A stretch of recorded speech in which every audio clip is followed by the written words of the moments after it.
வெயில் அடிக்குது இல்ல, இந்த வெயில் எல்லாம் நீங்க கருத்து சிறுத்து போயிட்டீங்க, உங்க அழகெல்லாம் போயிடுச்சு.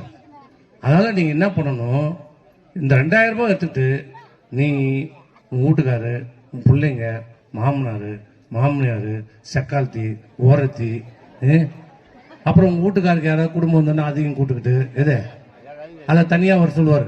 அவர் தனியா விட்டுருவாரா, அவர் தனியா ஒரு பஸ்ல வர சொல்லுவார்.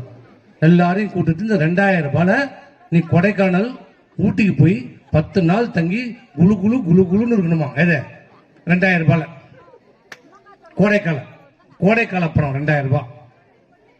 விழுப்புரத்துக்கு போய் வர முடியும் 2000 ரூபாய் வச்சு. வீடியோவை பார்த்திருப்பீங்கன்னு நினைக்கிறேன்.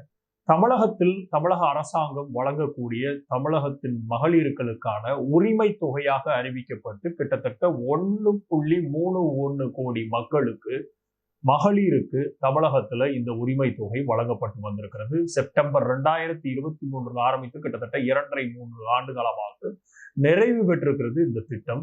இந்த திட்டத்தினுடைய முத்தாய்ப்பாக கடந்த நாடாளுமன்ற தேர்தலில் ஒரு சில அறிவிக்கைகளை காரணம் காட்டி எலெக்ஷன் கமிஷன் நிறுத்தினதை முற்பட்டு இந்த வாட்டியும் அது மாதிரி ஏதாவது ஒன்று நடந்துவிடக் கூடாது அப்படிங்கிறதுக்காக திமுக அரசாங்கம் கடந்த 3 மாதங்களுக்காக வரக்கூடிய 3 மாதங்களுக்கு சேர்த்து 3000 ரூபாயையும், அதே போன்று கோடை கால சிறப்பு தொகையாக ஒரு 2000 ரூபாயையும் சேர்த்து அறிவித்து 5000 ரூபாயை ஒட்டுமொத்த மகளிர்களுக்கும் 1.31 கோடி மகளிர்களுக்கான அந்த உரிமை தொகையை வழங்கி இருந்தது கடந்த வாரத்துல.